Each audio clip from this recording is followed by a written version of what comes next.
सोचिए एक मशहूर सिंगर जिसकी आवाज़ हर तरफ गूंजती थी, अचानक हमेशा के लिए खामोश हो जाए। आज हम बात करेंगे एक ऐसे ही पुरअसरार और हैबतनाक किस्से की। ये कहानी है 90 की दहाई की कुवैती गुलकारा नूरा तकाका की। और ये दास्तान इस सवाल पर छोड़ देगी कि क्या हम इस दुनिया में वाकई अकेले हैं। तो सवाल यही उठता है, आखिर ऐसा क्या हुआ?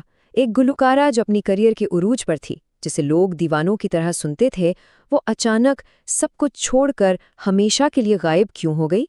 उसके पीछे जो वजह है, वो किसी स्कैंडल या नाकामी से कहीं ज्यादा खौफनाक और नाकाबिले यकीन है।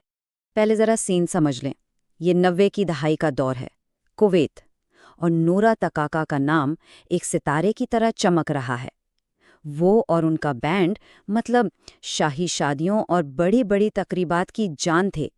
उनकी आवाज़ में जादू था, ऐसा कि हर महफिल उनके गीतों से ही आबाद होती थी। लेकिन फिर एक रात ऐसी आई जिसने सब कुछ बदल दिया। एक ही रात में नूरा की जिंदगी हमेशा के लिए अंधेरों में डूब गई। उस रात के बाद उसने सिर्फ और सिर्फ एक इंटरव्यू दिया और उसमें एक ऐसी कहानी सुनाई जिसे सुनकर सच में पूरी दुनिया हिलकर रह गई। तो ये सब शुरू कहाँ से हुआ? एक अजीब से इनविटेशन से, एक फ़ोन कॉल जो सुनने में तो एक आम सी दावत लग रही थी, लेकिन असल में ये एक ऐसे भयानक तजर्बे का आगाज़ थी जिसने नूरा की रूह तक को ज़ख्मी कर दिया। हुआ यूं कि एक नामालूम औरत ने नूरा को फ़ोन किया।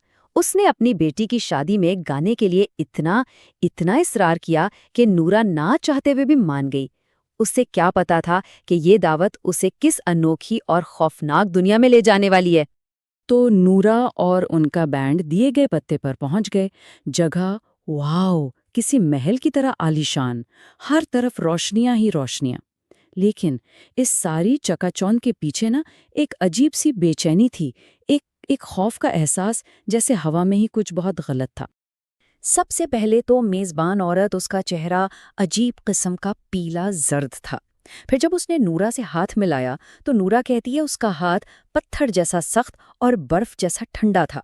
दूल्हा और दुल्हन वो तो जैसे बुत बने बैठे थे, बिल्कुल बेहिस्सो हरकत, और उनके कपड़े वो भी किसी बहुत पुराने दौर के लग रहे थे। बस वहीं से बैंड के दिलों में एक अनजाना सा खौफ बैठना शुरू हो गया। नूरा ने अपने इस आखिरी इंटरव्यू में बताया था कि इस हाथ मिलाने के लम्हे ने उसकी रूह तक को हिलाकर रख दिया था। कहती है वो एहसास इतना गैर फितरी, इतना सर्द था कि उसे आज भी याद करके रोंगटे खड़े हो जाते हैं। वो सिर्फ एक हाथ नहीं था, वो एक साफ इशारा था कि वो किसी बहुत ही गलत जगह पर आ चुकी हैं। खैर, उन्होंने गाना शुरू किया। कुछ देर बाद नूरा का सर चक्कर आने लगा, तो उसे आराम करने के लिए इमारत की दूसरी मंजिल पर जाने का कहा गया।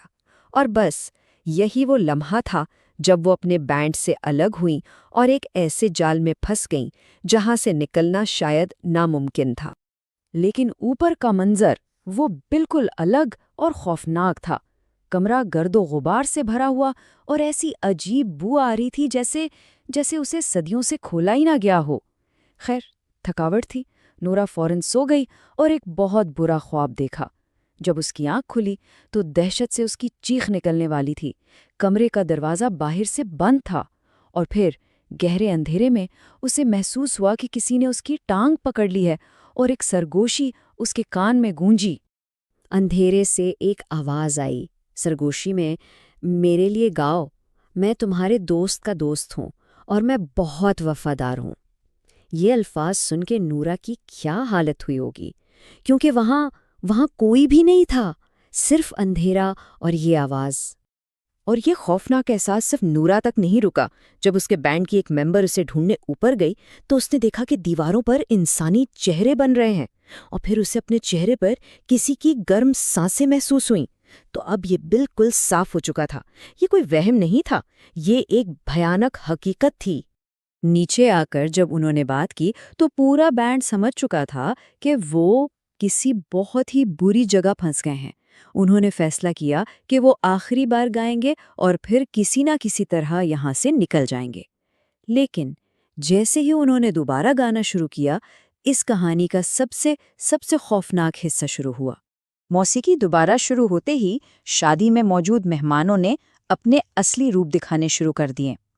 وہ جشن جو پہلے صرف عجیب لگ رہا تھا، اب ایک ایسے خوفناک خواب میں بدل رہا تھا جس سے جاگنا ممکن ہی نہیں تھا۔ نورا نے دیکھا کہ ناچتے ہوئے لوگوں کی ٹانگیں وہ انسانوں جیسی نہیں ہیں، بلکہ ان کی ٹانگیں کسی بکرے جیسی تھیں۔